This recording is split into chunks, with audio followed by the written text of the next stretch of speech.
Okay. And she's been unresponsive. This is Richard and Anisha, the parents of Rebekah. Minutes ago, they found her in the middle of a desert, just barely breathing. She ran away this morning. We went out and tried to find her, and our neighbor found her. She's had this long history of running away. Detectives don't realize it yet, but the real culprits are standing right in front of them. She had bruises on her hands and her arms, and they took a picture. Rebekah had told her that he had done it when he had handed her to us, that bulge in her chest, and that was making me afraid of. I didn't even think to start CPR. Well, just try and get there for your daughter, okay?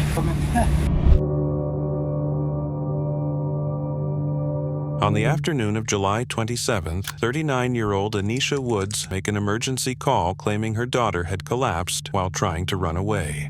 911, what's the location of your emergency? We're on I-80 headed towards Holbrook. It's my daughter. She's with us. We live out in the desert, and we're calling to Holbrook to the EMS station. She ran away for the third time in a week in the desert, and when the neighbor found her in the wash, she was unresponsive completely. By the time she got back to the house, she was barely breathing, so I'm breathing for her now. She's unresponsive, unconscious, and unable to breathe for herself. Is she breathing? I'm waiting for her. What do you mean? I am putting my mouth around hers and breathing in her lungs. Yes. I need you to pull over so that I can page him out to you and we can start CPR. Would it be easier if is it going to be faster if we just keep going? Because we're almost to Holbrook. I understand that. I need you to pull over so I can have EMS meet you. When officers arrived at the scene, they both claimed that Rebekah fell into a wash, hoping to cover up the real truth. They found her in the wash. Okay. And she's been unresponsive. We didn't know where else to take her. There's no hospital near here. She's been unresponsive since the neighbors brought her. He said he found her just laying in the wash, just gasping. How long ago? I don't know how long it took us to get here. We live 20 miles east of Petrified Forest. And you guys didn't call the ambulance? I was calling and the phone kept dropping. I talked to a sheriff. There's no reception out there. It dropped. I told her we were 20 miles east of the Petrified Forest. Officer then desperately tried to give her CPR, which apparently Anisha failed to do, despite being a nurse. She's ran around 3 times in a week, and this time was by far worse. I was trying to flag somebody down on the side of the road, and I thought it was the sheriff, but I don't know. I guess not, because he just looked at me.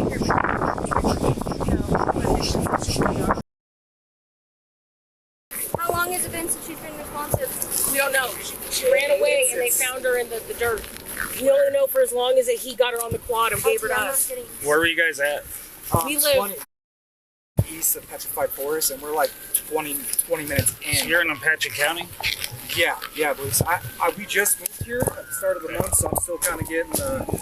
She was involved in an accident? No, she ran away. She's on medications, and she hasn't been on these medications in about a month because we've been moving. Okay. And then she ran. Hold on a second. What happened, guys? Ran away, and when they found her, this is how she was. How long? We don't know. It's been at least 30 minutes. It took us like 30 minutes just to get here. Okay. I didn't know where else to take her. I didn't know where the close places was. Here, let's just grab it. Like smack dab right between here, Concho, and... Rebekah is in poor condition and requires urgent transport to the medical center. While Rebekah is fighting for her life, it's time for her parents to answer some questions. How long has it been since you found her unresponsive? We don't know. The neighbor For us, When did the neighbor bring her? It's 11:48. It had to have been probably close to 11. What's your neighbor's name? I don't know. I just moved out here. You have to be heartless to the core to laugh in this situation. Most of the people that I know are relatives of my uncle who died, so I'm still getting used to it. Whose child? Yeah, it's fine. Is that hers, too? No, that's my girlfriend. Did you get her ID? No. Her name's Rebekah. You guys might have been closer to Concho. We didn't know Concho had a facility that would be able to handle Well, this. EMS would be closer. That's what I was hauling ass to, was the EMS center down there, past the overpass. And she's been running away for the last, 3 or 4 weeks since we've been here. Rebekah has tried running off multiple times in the past. The family had been living in Phoenix, but at the start of July they moved to a campsite near Concho, which is a bit strange considering that place had no modern facilities, not even electricity. She ran away this morning. We went out and tried to find her, and our neighbor found her. What time this morning? We got up about 9:30, so it would have been close to 10:30. So you guys saw her the night before? Yeah. Okay. We all sleep in the same building. Okay. And then, so you said she ran around that morning, and you guys were trying to find her? This morning. Yeah, this morning, yeah. And you guys went out trying to find her, and then your neighbors found her? Neighbor found her, yeah. Okay, what were they doing down there? How'd they find her? They were on quads. They were on their quads, okay. And then they brought her to you? Yeah. At your house? Yeah, well, it's technically was my great uncle's. He died recently, so we moved in there. Okay. So that's kind of how people know us up there. Did she have any signs of life when she got brought to you? She was almost basically like this. She was slightly responsive. She was still breathing on her own. What do you explain to me what you mean responsive? Like she was just breathing on her own. Breathing on her own? But that was about Okay. it. And then as we were driving this way, started seeing color change in her lips, and we were just all in it. Okay, you said she. Yeah, she got that when she was in Phoenix. Okay. She ran away. Did you guys take her to get treated for it? Yes, she has a primary care, and then she also did a 7-day stay down in Phoenix. Okay. And explain to me what you're going through. You said she's diagnosed with what? Can you explain that to me? Okay. She was on 3 different medications before we left. I can't remember the third one right now, but it's been a little bit since she's been on her medication since we moved up here. Deputy then asks Rebekah's younger brother about the situation, in the hopes that he might reveal what really happened. Hi guys. You guys doing okay? Yeah. Yeah? So what happened today? Today she ran away. She ran away? Yeah. Okay. And then what happened? And then she came back home. Did mom and dad bring her home? No. Well, one of our neighbors from there, they saw her laying down on the ground, and then they brought her back home. They brought her home? Okay. The boy didn't really share anything, so the officers had to once again question the parents. Who's her primary care? So I just had him switched over to. How long ago? That was about 2 weeks ago, but her former one, his name is. Hang on just a second. Alright, ma'am. So walk me through what happened today. We were outside starting the morning. Before I can get waters in the bottles, she went running off again.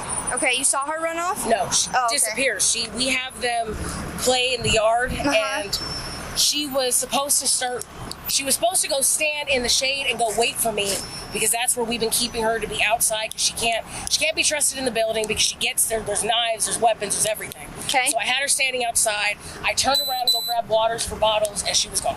Okay. Was she complaining of any pain, any sickness, anything like that today? She's been complaining of a headache. A headache? Ever since she ran away the first day, she's been complaining of a headache. Okay, this is frequently running away lately?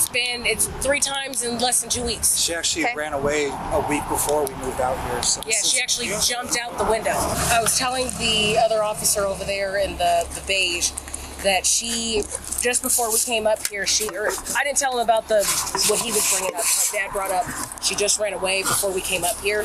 That one was super scary. She kicked out a screen and jumped out How long ago was the that? second story window. It was a week before we moved here. It was the last week of June. So it sounds like there's been a history of behavioral issues? Yes, he was asking me if she had a history. She's had this long history of running away. I don't know exactly where. Do you know where they're going? Because LCMC, Little Colorado Medical Center in Winslow. Will one of you guys be able to we follow someone that way? We don't know the area. I can just Google it. Yeah, I'll get you the address. All right, we're not from this area. I noticed when he had handed her to us that bulge in her chest, and that was making me afraid of.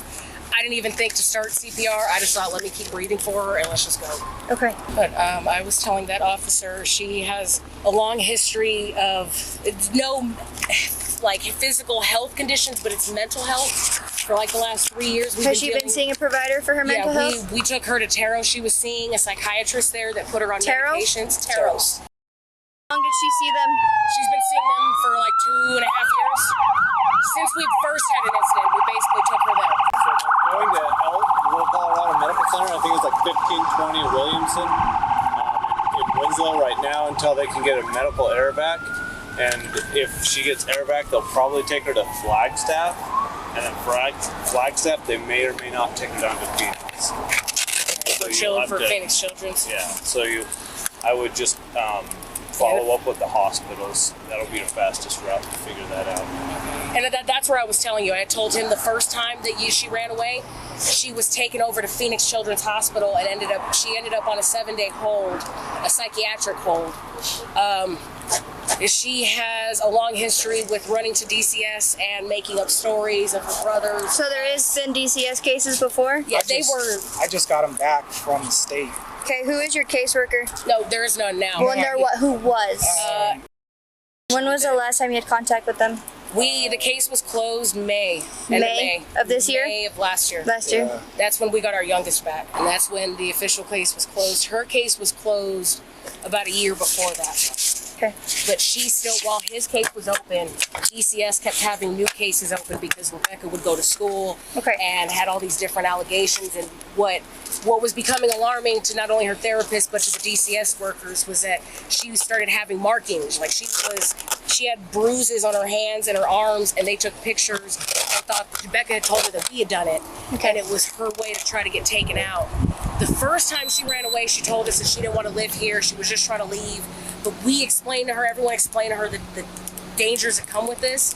She did. She ran away like 3 days after that, and then now this. But she's been complaining of headaches since the first day and basically dehydrated ever since the first day. I was telling him her mouth has been really bad since the first day. Okay, I need to talk with him real quick.